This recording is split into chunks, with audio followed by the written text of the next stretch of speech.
Hi, I'm David E. Talbert, writer, director of Jingle Jangle, A Christmas Journey. I've been pushing this boulder up the side of a mountain for 20 years, barefoot in snow. And it's finally here. Thank you, Netflix. Enjoy.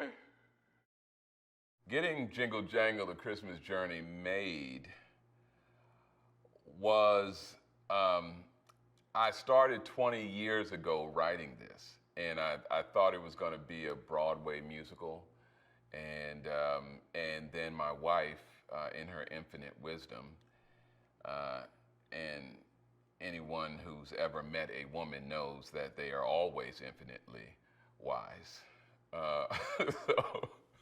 So, she came with the idea of turning it into a movie. And I said, a movie? It's a Broadway play. No, I'm going to do it as a play. You don't know what you're talking about. But of course, she always knows. So that night, I was thinking I'd call up my friends. What do you think about this as a movie? And they're like, man, that's a much better idea. I had a meeting with, I went all around town in different studios. And they said, oh, we love it, but we're not sure about this and that. And then I had a meeting with Scott Stuber and Nick Nesbitt over at NetFlix. And they asked me what movie I would think about doing over there. And I said I wanted to do a holiday musical. And I told them that my son and people that look like him watch movies every holiday season. And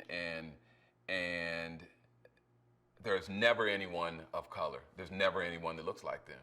And I said, you know, for my son, for my family, for families like me all around the world, there needs to be better representation. And Scott Stuber said, that's a film that we need at Netflix, and you're right. Our goal always was not to make a black movie.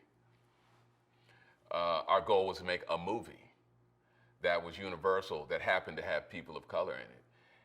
And I don't think anyone sits down ever. I certainly didn't. My family on Thanksgiving didn't sit down and say, let's watch a white movie this Thanksgiving. No one does that. We said, let's watch a good movie. And I watched those good movies growing up. Willy Wonka and Chitty Chitty Bang Bang and all those. I watched those movies. So now, for the holidays, people get to sit down and say, let's watch a good movie. And they're going to watch Jingle Jangle, A Christmas Journey. And it's going to happen to have representation that looks like the world. For me, it was important for Jingle Jangle, A Christmas Journey to not only represent the real world and different cultures and colors in front of the camera, but I wanted to have representation behind the camera. I wanted the musicians and songwriters to bring authenticity to it, because, you know, we weren't just trying to make a generic movie and put some melanin in it. I mean, you know, we were trying to make something that was universal, but something authentic.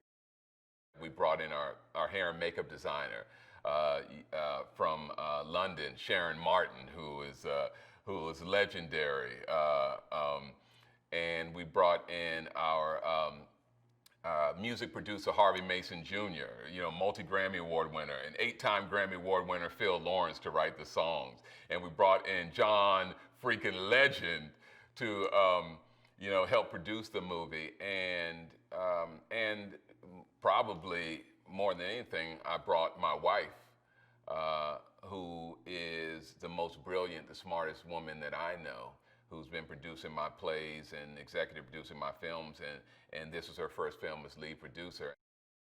I think art must represent everyone. Art, especially when you're doing a film at Netflix, is a global audience. It's a global brand. Netflix is global. I'm not just going to Atlanta to the mall, to Lenox Mall in Atlanta to say, do you love my movie?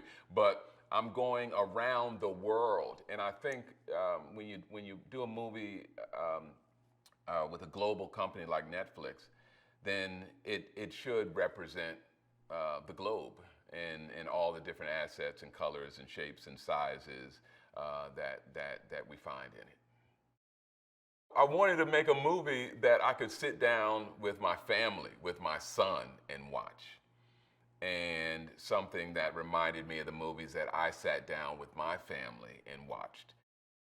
In a world where everyone is stuck on their iPads and iPhones and everybody's social media and nobody's communicating, you can have 10 people in a room and they're all in the room, but nobody's talking to anybody. In the world we live in, we need something that brings us together, something that connects us, something that we can all, as a community, wrap our hearts around and experience something. And I think that's the magic of cinema. Certainly, it's the magic that I experienced growing up, and I wanted to share that with my family and families around the world. And I think with Jingle Jangle, A Christmas Journey, I think we've done just that. Anyone who's been married knows that that first of all, the woman is always right. She's always right. But she's not always right just because she's a woman. She's always right because she has your back and she enhances everything you do. And she knows you better than you, and she knows and she wants you to be the best version of yourself. And for me, Lynn, in the 22 years, has always wanted my work to be the best version of itself, and she's wanted for me to be the best version of myself as a director. And she has a light and a glow like I've never seen anyone. She is like a magnet that just attracts.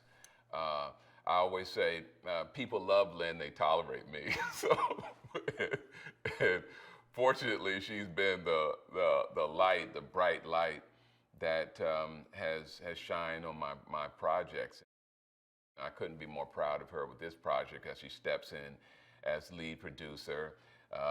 And she's taken on a big task of this big, massive project, but she's ready for it. She's produced 10 of my plays. She executive produced 4 of my movies. And so she's primed and ready. She is a force of nature, and I'm happy to be her husband.